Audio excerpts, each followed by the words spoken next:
Hi there, my name's Simon from CramTheExam.com and welcome to week 10, day 5 of your 12-week preparation course to get you ready for your English exam, whether it's the FCE, CAE or Matura Advanced. Today's Friday, which means that we're going to be concentrating on speaking, and specifically today we're going to be looking at the CAE and how it is marked. Last week, week 9, we had a look at the FCE and we broke down the examiner's notes.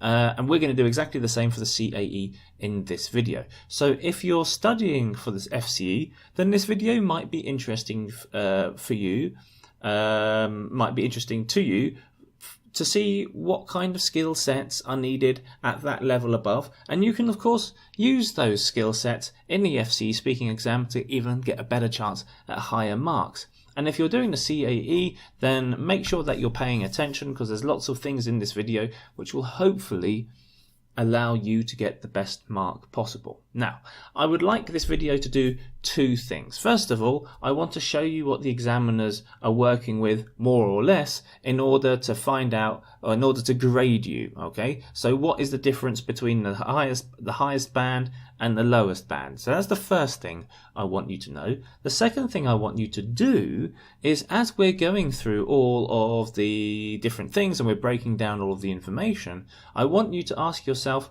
where am I weak? Where am I weak? Where I might have for fantastic vocabulary skills, for example, and I'm sure you do, but if you're weak in grammar or if you're weak in terms of interacting, then you identify those areas as we're going through this. And because there's only a few weeks left, work on those areas. There's no point working on your strengths. Your strengths are your strengths. Work on your weaknesses, improve your weaknesses before you do the exam. Now, one good way to do this, to help you analyze your skills, is to have another look at the CAE speaking exam video that we've been having a look at previously in weeks 6, 7 and 8. You'll find the link to that video below. So watch that video, refresh yourselves in terms of what the people were saying, how the people were talking, and so on, so on. And then when we go through the exam breakdown, hopefully it'll make a lot more sense. Okay, with all of that being said, stop the video now if you want to watch that CAE video. Click on it in the link in the video description. If you remember it or if you don't want to do that, then let's go and have a look at what the examiners look at more or less in order to grade your speaking exam.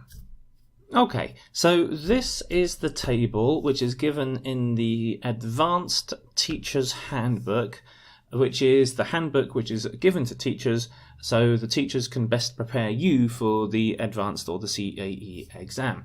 And this is, as I said, this is the exam breakdown, which will, or rather this is the information that will allow the examiner to grade your performance in the speaking exam. Now, if you remember the exam, there are going to be two examiners, one that will be interacting with you, one that will be sitting in the corner. This is what the person sitting in the corner will have, or something very similar to this. And this is a detailed breakdown of your ability to communicate in the speaking exam. The person who you're interacting with will have a much simpler form, and we'll have a look at that later on. So first of all, let's have a look at the main difference between CAE and FCE. Well, the main difference is this. If I'm going to highlight it here with my pen here, grammatical resource and lexical resource are separated. For the FCE, these were together. For the CAE Advanced, these are treated individually. And that's the main change between the FCE and the CAE, with the obvious exception of the level that's required. So let's have a look at this. And let's start off with the highest level, the highest band, band 5, because there's no point aiming at the bottom. Let's aim at the top. And it's really quite simple. It says here, it's really quite simple, he says, maintains control of a wide range of grammatical forms. So this is both simple grammatical forms, advanced grammatical forms. Maintains control means that you use this almost perfectly accurately. There is a minor room for slip or making a mistake as long as it doesn't stop your message from being understood. So if you make a grammatical mistake and the examiner doesn't know what you're talking about, in other words, the examiner can misunderstand you because of your grammatical mistake, this is where it's going to cost you marks. If you make a tiny little grammatical error and the examiner still knows what's going on, don't worry, largely this is going to be fine. So all you've got to do is make sure that you know basic grammar, advanced grammar, and use it perfectly. Easy peasy, lemon squeezy. Lexical Resource uses a wide range of appropriate vocabulary to give and exchange views on familiar and unfamiliar topics. Now, wide range of appropriate vocabulary. So you're using vocabulary which is appropriate to the task in front of you. So if you're going to talk about holidays, there's no point talking about politics. Use vocabulary to talk about holidays. If they want you to talk about the environment, then don't talk about IT. Unless, of course, you can tie in IT into the area of the environment. So the vocabulary you use has got to be suitable to the question in hand, which means that you've got to be listening to the question and answering the question properly. Views on familiar and unfamiliar topics. This basically divides the issue into things that you are expected to be able to talk about. So holidays, families, general everyday things that affect everyone. These are familiar topics. Unfamiliar topics will be the topics that you'll be looking at in part 3 and in part 4 and arguably part 2. So for example, these will be the topic areas that you are not going to expect. So they could be, well, you've seen part 3 and you've seen part 4 questions. They could come from a number of different areas. You're expected to take that area and come up with lots of vocabulary, appropriate vocabulary, advanced vocabulary in that area.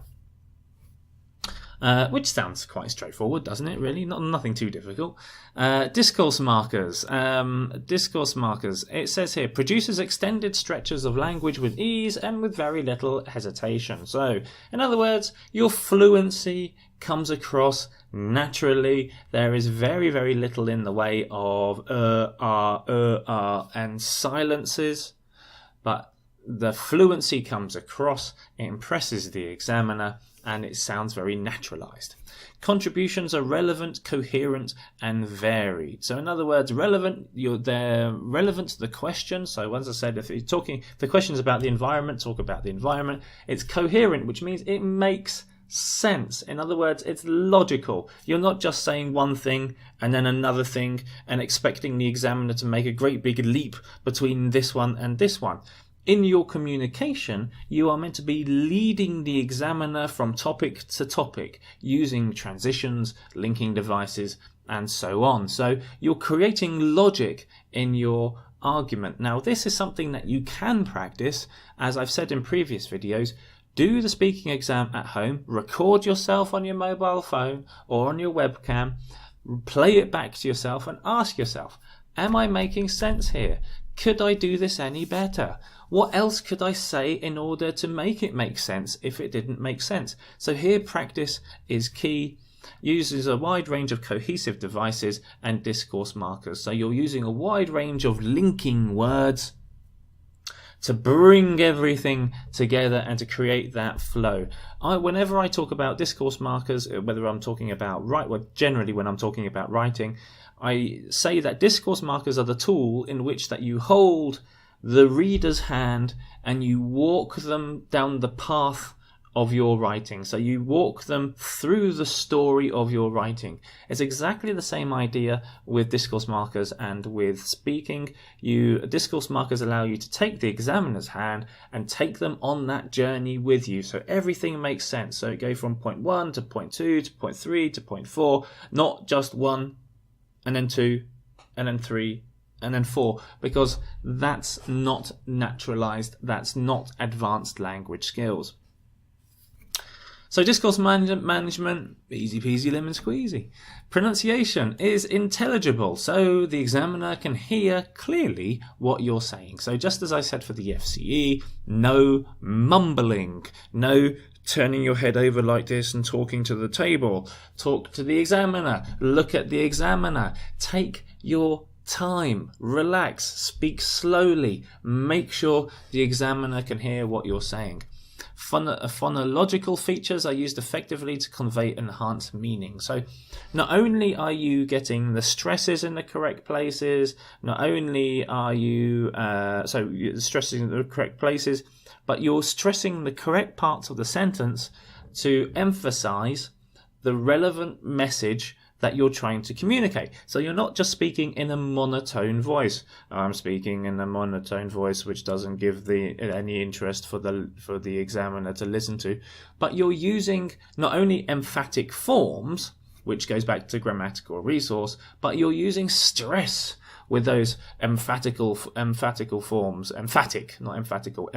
forms. So not only did X, Y, Z, da, da, but he did da, da, da, da, da. Little did they know. Da, da, da, da. So you've got to be a little bit of an actor here. You've got to be an actor or an actress. Use stress. Be a little bit, exaggerate a little bit your stress to make sure that you're communicating the message to the examiner. And then lastly, interactive communication. So this looks at your ability to interact with the person next to you. Let's break this down. Interacts with ease, linking contributions to those of speaker. So interacts with ease. So the interaction is easy. It's not difficult, it's not artificial, it's natural, and it's easy. Linking contributions to those of the other speaker. So you're reacting to what the speaker says. So you're taking your idea and you're linking it to what the other person says. And I'm sure there's plenty of vocabulary, plenty of language devices that you can think of which you can do that.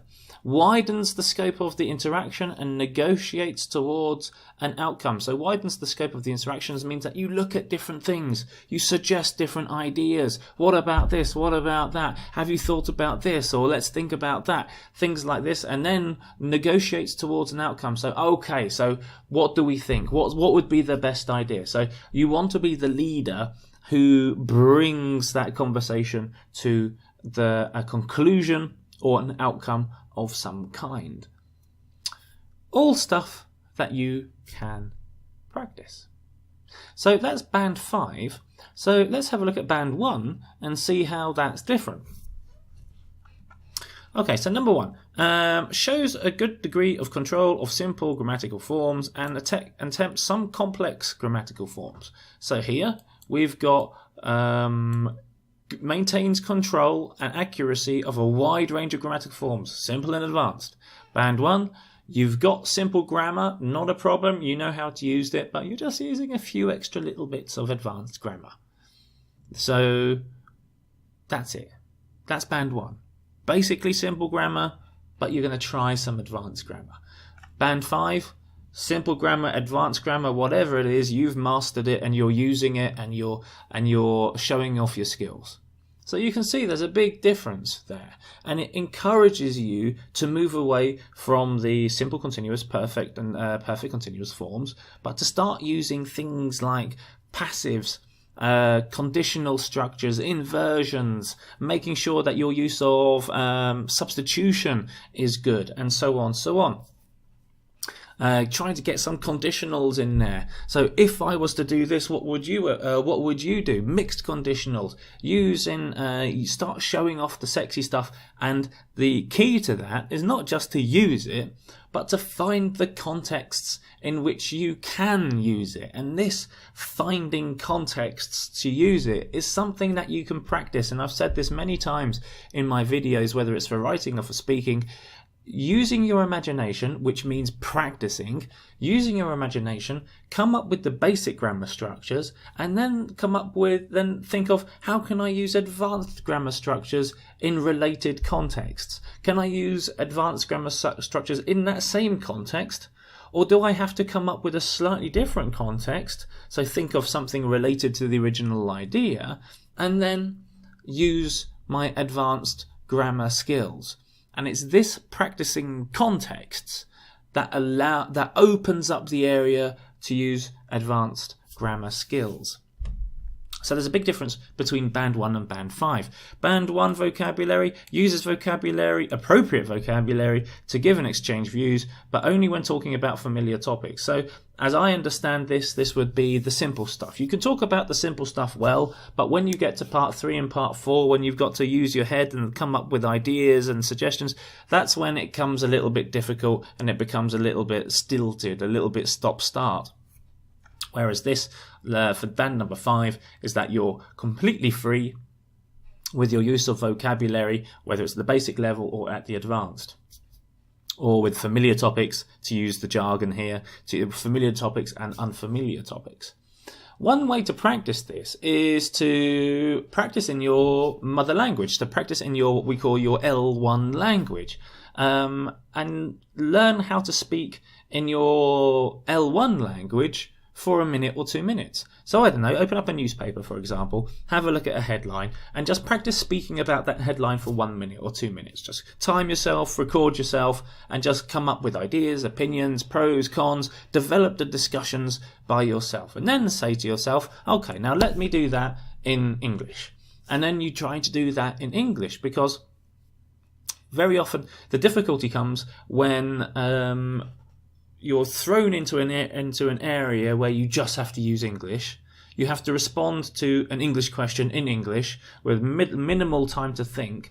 And if you have difficulty doing that with your L1 language, then it is really difficult to do that in a different language. So by way of introducing this skill set to yourself, you can practice this in your L1 language, and then translate that into English. And if you don't know how to translate it, then find out how to translate it, and then let that be part of your vocabulary.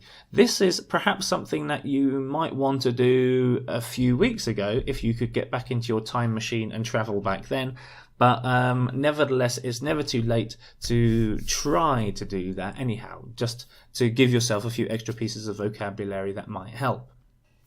So that's the difference between Band 1, Band 5 lexical resources. So Discourse Management produces extended stretches of language despite some hesitation. So here, despite some hesitation, at Band 5, very little hesitation. So Band 1,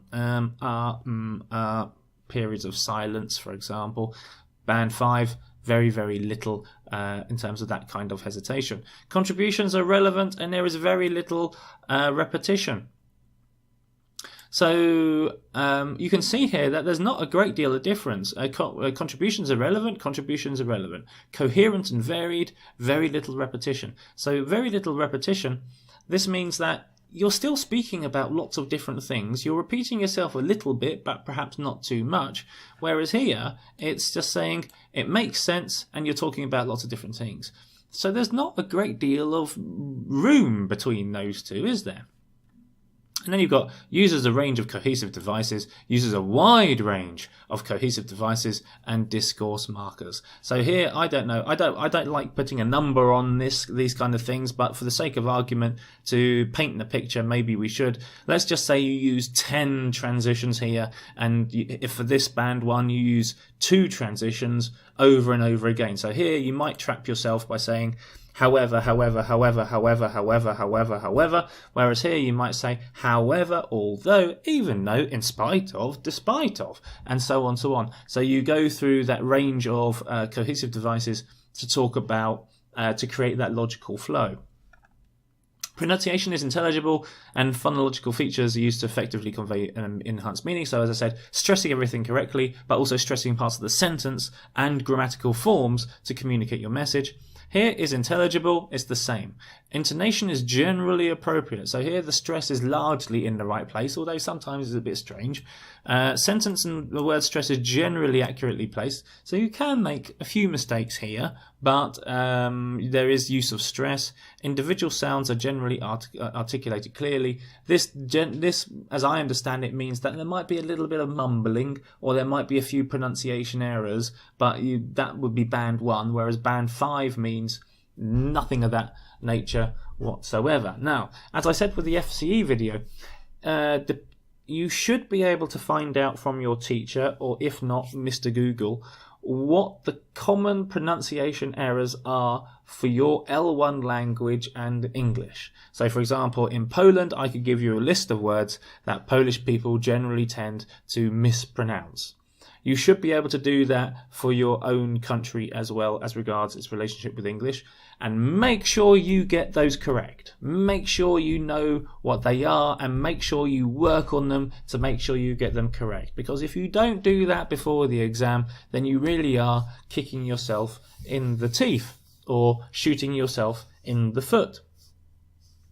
Maybe you're shooting yourself your foot in the foot and kicking yourself in the teeth with your shot off foot at the same time. But there are certainly things that you should be doing before the exam, and that's one of them. And then interactive communication, band 1, initiates and responds appropriately. So you're doing a good job here. You're initiating and responding appropriately. So you're interacting normally. Maintains and develops the interaction and negotiates towards an outcome with very little support. So little support might mean from, in terms of prompting from the examiner, or even prompting from the person next to you, who might be doing, it could be the case that they're doing a better job, you're struggling a little bit and someone is giving you a little bit of extra help, and this is what we mean by little support. So there's not a great deal of difference here. Here, basically, you can do everything by yourself. You're talking by yourself. You're in control. You're leading the conversation. You're managing the conversation very well. Everything is wonderful. Here, you're managing to do that, but not as well as number 5. So there's not a great deal of difference between band 1 and band 5 here on paper, although obviously when the examiner sees it in real life, they'll be able to see that difference. And I've just realised that I'm in the way of the thing behind me, so let me just make myself a little bit smaller so you can see what I'm talking about. Here we go. So maintains and develops the interaction and negotiates towards an outcome with very little support. I'm sure you got the general gist of what I was trying to say.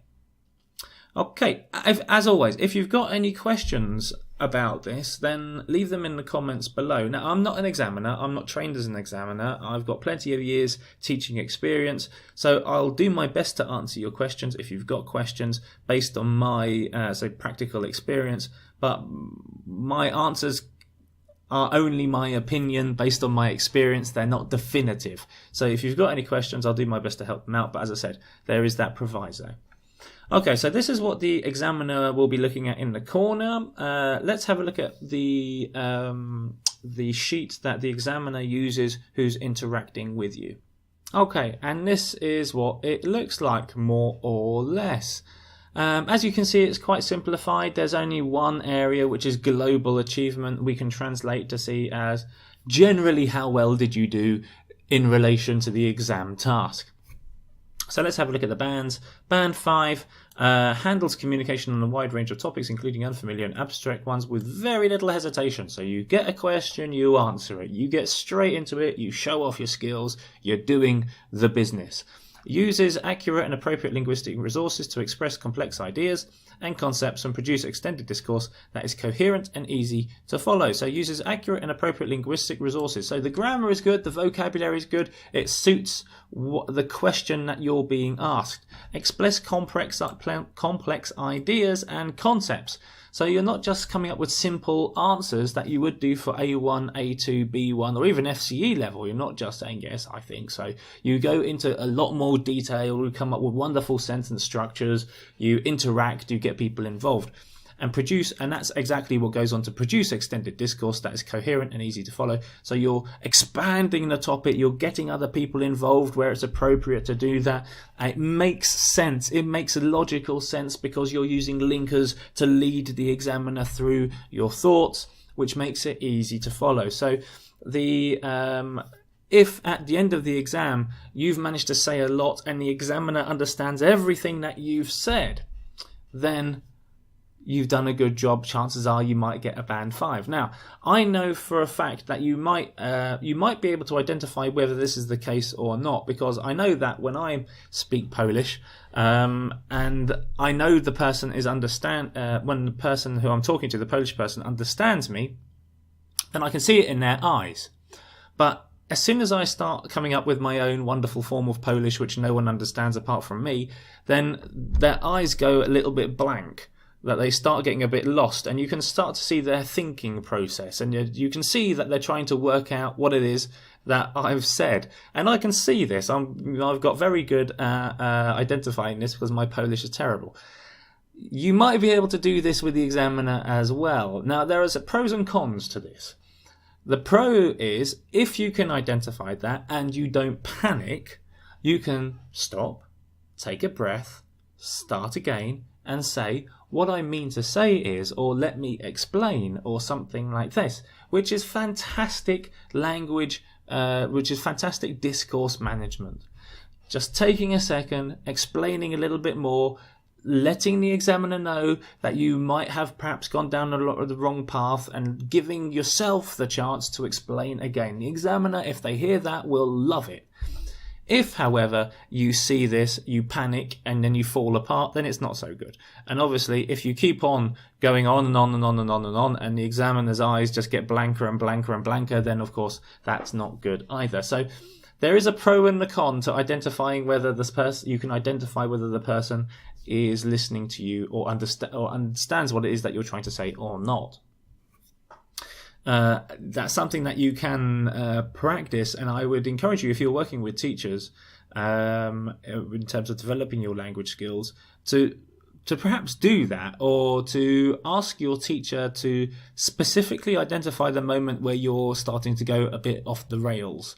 Or it might be the case, as some of my students do, that they just stop themselves and they'll say, okay, let me try to explain that again, or let me just try to say that in simpler words, or what I meant was, or they come up with a discourse management in different forms to try and communicate their message again in a different way, in a way that I might understand. If we have a look at band 1, it says handles communication on familiar topics despite some hesitation. Whoop, my line went a little bit wibbly wobbly there. Let's do that again. Handles communication on familiar topics despite some hesitation. Standard stuff, everyone can do this. Organizes extended discourse, which means that you're talking and talking and talking. Occasionally produces utterances that lack coherence. So sometimes you say things that don't make sense, and some inaccuracies and inappropriate usage occur. So you make some mistakes, and you use perhaps some vocabulary that doesn't quite fit the situation, or you use some grammar which doesn't quite fit the situation either. But this situation, as I said, is not irrecoverable. If you can identify this, and if you're feeling brave enough, and I would really recommend that you are brave enough and that you do this, is that you take a breath, you breathe, you say, let me just try to say that again, or can I explain that in a different way? It's a fantastic skill to learn. One thing, yes, that's all I'll say about that. Yes, it's a fantastic skill to learn. Yes, I know I left that in a rather cryptic fashion. One thing that I want, I guess, okay, I will tell you what it is. One thing that I don't think is a good idea is this, and I've seen this for other English exams, and I've seen this in the FCE and CAE exam as well.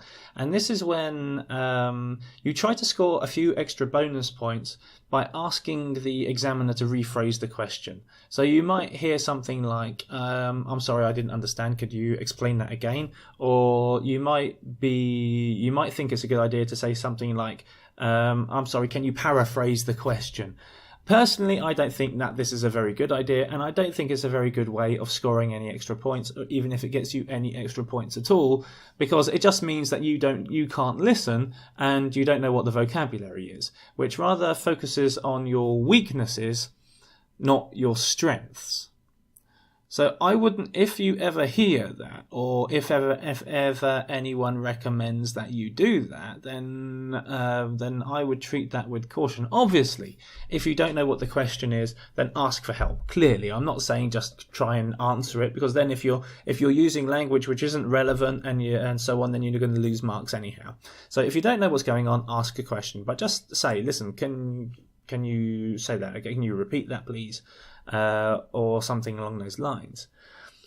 But if you can stop yourself, as I said, going back to the point that I made a few seconds ago, if you can stop yourself and then identify that you might have gone wrong and say, listen, I'd like to explain that again, or maybe I could say it in this way. Something like this. It is really a genuinely wonderful way to manage what it is that you're trying to say. Of course, it's got to be natural. Don't just make it artificial. If you make it artificial, then it's going to sound absolutely horrible. But if it can become a natural part of your practice, even saying something and then saying, well, can I say that in a different way, and actually articulating that, then it sounds really, really good. And as an examiner, or as a teacher who has done mock exams, when people, generally older students, are able to do that, then it really is a fantastic skill to have. Okay, so that's the CAE breakdown. I hope now you've got a good idea of what the examiner is expecting and what the differences are. There aren't many big differences between band 1 and band 5 of the marking scale, and what you have to do, hopefully, to get to band 5. And hopefully, as I said at the beginning, the second thing that I want you to do is to look at those areas and ask yourself, where am I weak? Which area of weakness, given the time that I've got left before your exam, can I work on just to improve that little bit? As I said, the strengths are going to stay your strengths. No point working on your strengths, but work on your weaknesses. And don't try, if you've only got a few weeks to go, and there might be the case that a lot of you have only got a few weeks to go before your exam, I wouldn't start at this stage to start learning new grammar. Because I've seen that on Facebook over the last couple of days, people starting to panic and saying, I need to learn more grammar.